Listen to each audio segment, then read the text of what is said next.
प्यारे बच्चों नमस्कार। आज हम करेंगे 10वां लेसन कृषकः कर्मवीरः। कृषका का अर्थ होता है किसान। जो कर्मवीर किसान का मतलब है कि किसान और उसकी पत्नी हर समय काम करते रहते हैं। ना वो सूरज की परवाह करते हैं कि तेज़ धूप है या बरसात, किसी भी मौसम की परवाह ना करते वो हमारे लिए अन्न उपजाते हैं ताकि हम अन्न खा सकें। इसमें श्लोकों के माध्यम से आपको बताया गया है कि किसान कितना काम करते हैं। सूर्य तप्तुः मेघः व वर्षन्तु विपुलं जलम कृषकः कृषिको नित्यम शीतकालेऽपि कर्मठौ। सूरज अब किसान दंपत्ति जो हैं सर्दी गर्मी व वर्षा ऋतु में कठिन परिश्रम का वर्णन किया गया इस श्लोक में। सूर्य तप्तु सूरज गर्मी दे, मेघः व वर्षन्तु या बादल बहुत सारा पानी बरसाएं, विप्लम मतलब बहुत सारा, कृषकः कृषको नित्यम कृषक दंपत्ति किसान पति पत्नी हमेशा सर्दी में भी कर्मशील परिश्रमी रहते हैं। दोबारा देखो इसकी हिंदी।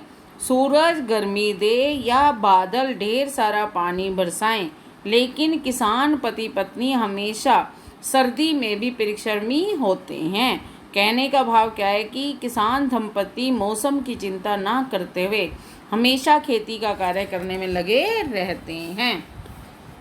दूसरा देखो। ग्रीष्म है शरीरम सस्वेदम शीत है कंप में है सदा हलेन चा कुदालेन तौ तु क्षेत्रानी कर्षते। ग्रीष्म का अर्थ है गर्मी में, शरीर सस्वेदम पसीने से भरा हुआ हो, शीत है कंप में सदा और सर्दी में चाहे कांप रहा हो, हलेन चा कुदेल तब भी हल और फावड़े से वे दोनों खेती का काम करते रहते हैं। दोबारा देखो इसकी हिंदी। गर्मी में शरीर पसीने से भरा हो, चाहे सर्दी से कांप रहा हो, तब भी हल और फावड़े से वे दोनों खेतों में काम करते रहते हैं।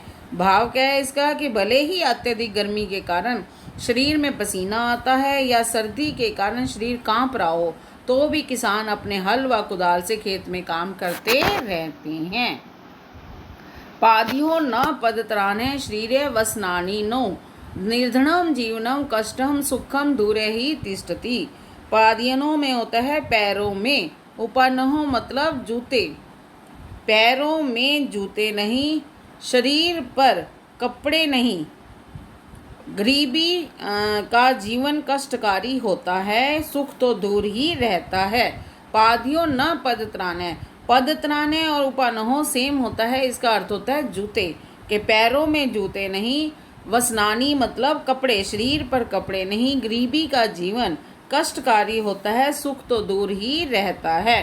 कहने का भाव क्या है कि किसानों का जीवन निर्धनता के कारण अत्यंत कष्ट से व्यतीत होता है और वह सुख प्राप्ति के लिए तरसते रहते हैं।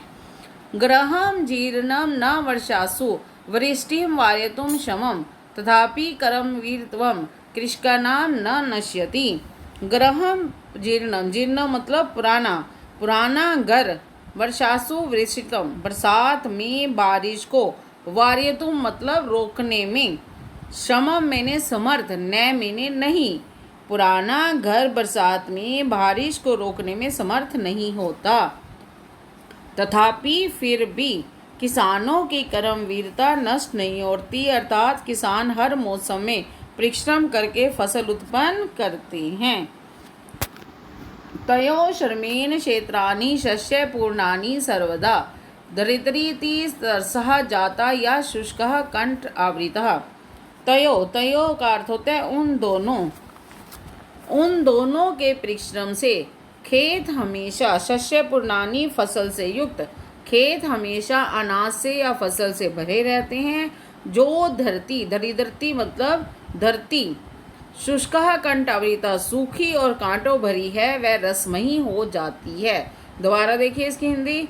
उन दोनों के परिश्रम से खेत हमेशा अनाज से भरे रहते हैं और जो धरती सूखी और कांटों से भरी होती है वह रसमयी हो जाती है, अर्थात हरी भरी हो जाती है। शाकम अन्नम फलम दुग्धम दत्वः सर्वभः एवतो शुधा त्रिषा आकुलः नित्यम विचित्रो जनपालकहु। वे दोनों, तौ का अर्थ होता है वे दोनों, अद्भुत प्रकार के। जन पालकहु लोकपालक हैं, लोकपालक यानी कि हम लोगों के पालने वाले, जो सबको शाकम साग सब्जी, अन्नम अनाज, फल्लम और दूध देकर स्वयं भूख और प्यास से व्याकुल रहते हैं। शुदा मतलब भूख, अतिशाकुला प्यास, भूख प्यास से व्याकुल। वे दोनों अद्भुत प्रकार के लोकपालक हैं जो सबको साग सब्जी, अनाज, फल और दूध देकर स्वयं भूख से और प्यास से व्याकुल रहते हैं। कहने का भाव क्या है, किसान दंपति इतने अद्भुत परोपकारी हैं कि सभी को अन्न शाक आदि प्रदान करके स्वयं भूखे प्यासे रहकर अपना जीवन कष्टों में बिताते हैं। ये आगे शब्दार्थ हैं और अभ्यास है। शब्दार्थ और अभ्यास दोनों करने की कोशिश करिएगा और याद जरूर करिए। जब तक आप याद नहीं करेंगे, लिखेंगे नहीं लेसन, तब तक आपको मुश्किल लगेगी। और फिर कोई दिक्कत हो तो आप मुझे कमेंट बॉक्स में लिखकर बता दीजिए। धन्यवाद।